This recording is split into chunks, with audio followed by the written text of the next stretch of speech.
फ्राय 10 बोसोर जेल जानानै गबोनाय बिथांमोना दिनै साब्रै गाहाय मावफुं सोद्रोमा बिथांखौ लोगो हमनो आरो लोगोसे मान बावदों।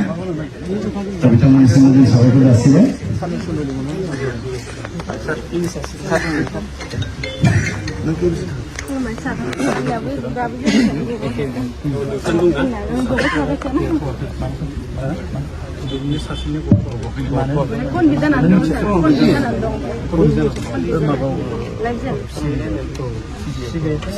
Semua ini yang satu.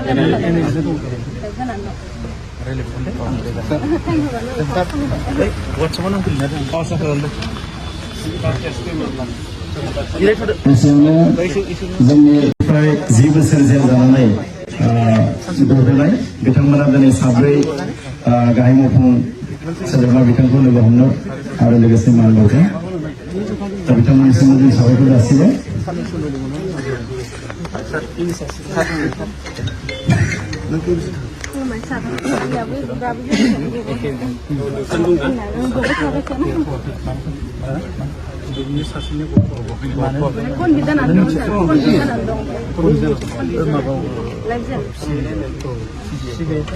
Semua ini yang satu.